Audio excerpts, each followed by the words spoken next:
In three. Oh, right now. Hi. Welcome, everyone. Thank you so much for joining us for this Foundation of Self-Care series. Today, we are talking with Tiffany Thoen. She has been a nurse, a registered nurse for years, and she has been fabulous at that. And now she has some really specialized training as a coach, specifically in nursing. And she is going to share some wonderful tactics with us today on how we can implement some self-care in our busy lives. So Tiffany, I'll let you have the floor. All right, thank you so much, Carissa. I was really thrilled to be invited on today. Self-care is my passion. I definitely found myself working as a nurse, totally burnt out, giving everything in me to my job and having really nothing left over at the end of the day. What I did have left over was, grocery shopping and running around crazy for my family. So it was really through absolute necessity when I got pretty sick from just in being in overdrive for so long. I actually have a couple of chronic illnesses myself, and my body kind of told me, nope, that's enough. And so I had to go on this self-care journey, and it has been so rewarding for me that now I really am excited to be able to share that with other people. That's great. That's great. And so tell us a little more about this this coaching that you do and your self-care practice. I know you have kind of a regimen for daily, weekly, monthly, and even yearly kind of things, markers that you do to take care of yourself. So what is that? All right. Well, in terms of coaching, I really love working with entrepreneurial women or professional women who are in that place of realizing that taking care of themselves or not taking care of themselves is really getting in the way of being where they want to be, of being vibrant and full of life and enjoying the freedom that, their entrepreneurial lifestyle affords them. But, they find themselves just kind of overworking and stressed out, and now they're ready to take the reins back and make self-care a priority so that they can not only get their business where they want their business to be, but feel good and enjoy, the benefits as well. So for me personally, it really took shifting my mindset and looking at, why am I not making taking care of myself a priority? One of the things, people always say, oh, you got to put the oxygen mask on yourself so that you can, save other people. And I like the idea that we got to put the oxygen masks on ourselves first, but what if there was no one else on the plane? We would still be needing to put the oxygen on ourselves. We're human beings. We need to be cared for. We need to be a priority. And a lot of times I think we have this idea that it's selfish or self-centered to take care of ourselves. So, really the thing that that is important about self-care is making it a consistent daily habit. Research has shown that resiliency is directly tied to the ability to take breaks when we need them, to, give our bodies good fuel, to really taking care of ourselves in the moment. And it's not that like vacation way down the road or, oh, in 6 months I'm going to be in Hawaii, it'll be great. We actually need that time and that care now. So I really like to think of it as, almost like car maintenance. So, your car requires a lot of different kinds of maintenance. It's not all just like going to the spa, right? It's also, going to the spa would be like getting your car detailed. It's also things like getting the brakes checked and getting the oil changed and just taking the garbage out. So, that's one thing to think about. Like, am I taking the stress out of my body? Am I decluttering that piece of my life? So things like journaling, meditating, going for walks, that allows us to take that stress that we build up out of our bodies. So self-care is really multifaceted, and it requires consistent daily activity. Mm-hmm. So true, that daily consistent activity. And I love the car analogy because you could imagine, if you never took the garbage out of your car, it would be totally overwhelming. You wouldn't even be able to fit yourself in the car after a while. Yeah. And so it is so true. And it's one of those things that's kind of unfortunate that we tend to put ourselves on the back burner, or we think immediately of putting that oxygen mask on other people first. and then just kind of dealing with whatever we can, or scripting together whatever leftovers we have for ourselves after everyone else is taken care of. Yeah. So what about like some of these daily activities that people could fit into their busy schedules, and start making positive impacts in their day and their resiliency, and just really taking care of themselves on a regular, consistent basis? Yeah, so there's a few strategies that I personally use. One is the Miracle Morning, and the Miracle Morning is a great resource. It's a book written by Hal Elrod, and then there's a huge Facebook community. I think there's like 50,000 people on there. And, you know, people are kind of crazy about it. They get up at like 5 in the morning. I get up at like 7 in the morning.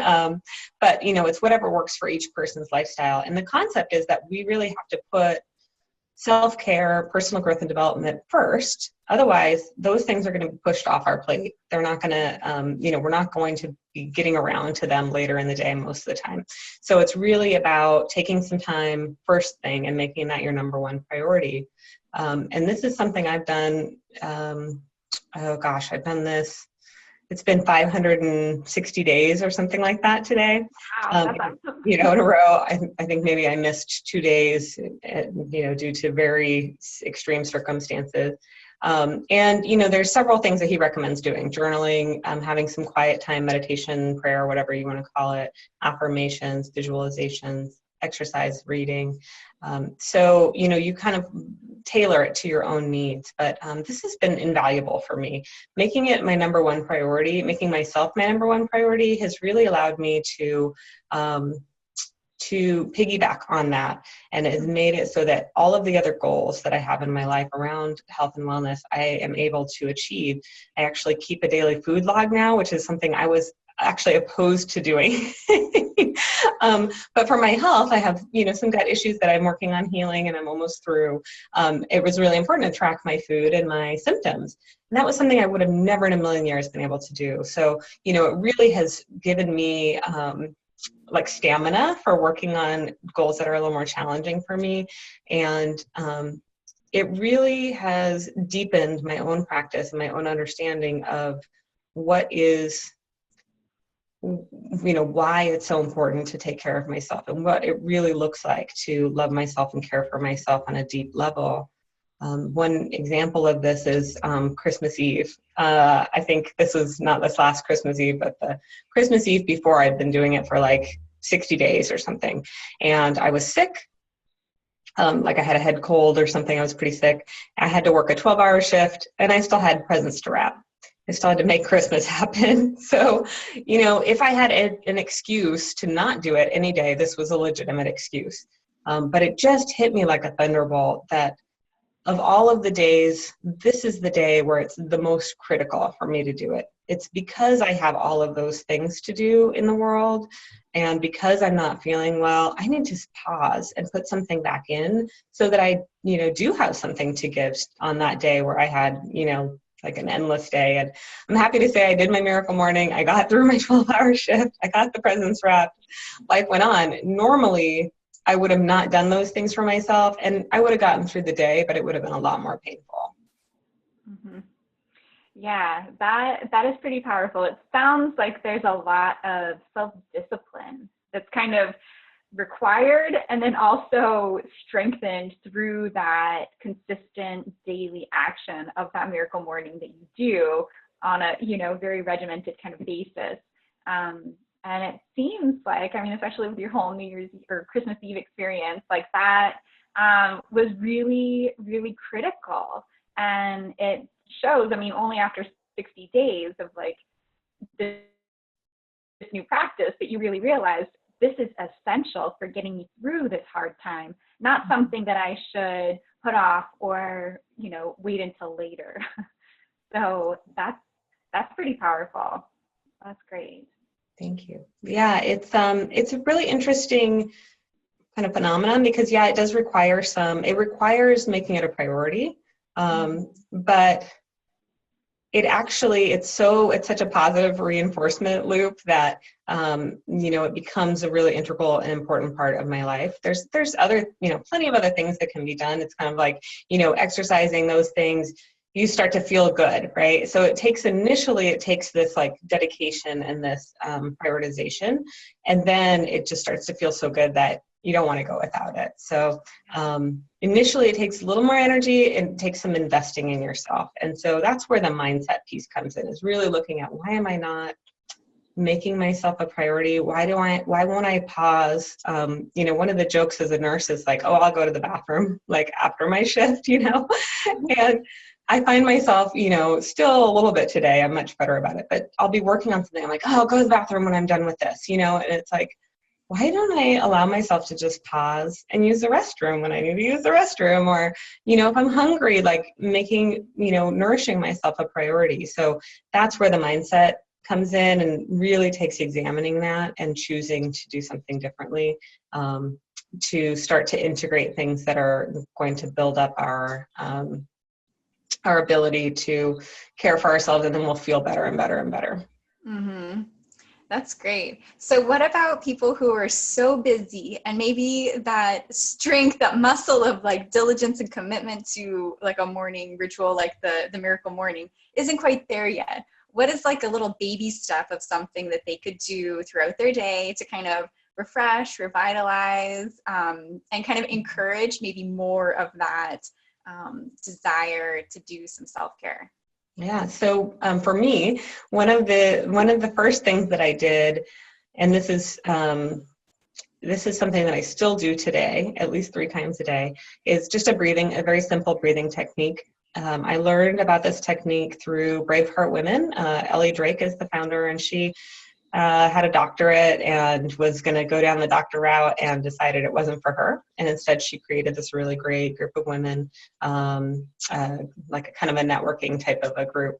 And anyway, she came to Portland, and I got to see her in person, and she explained the importance of breathing and some of the science behind it. So I'll explain it a little bit, because if you're like me, you have to understand why to make it worth your time,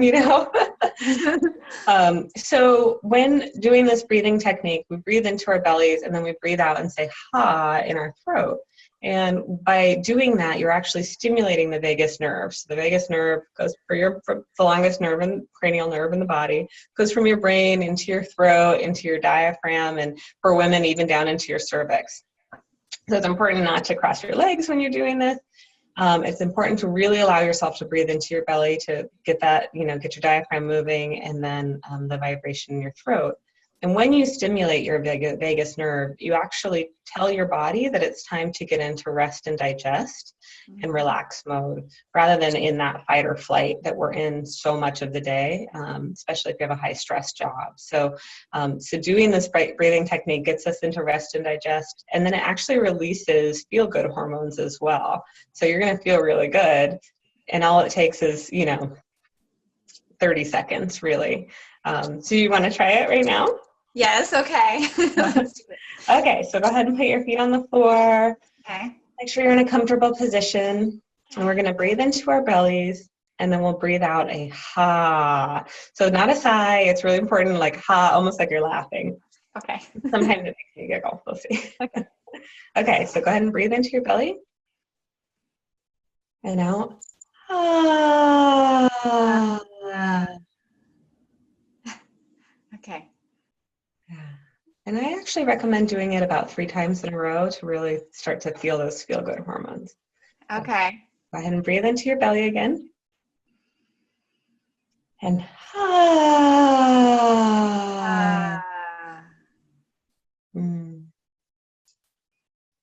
Okay, one more time. Okay. Ah.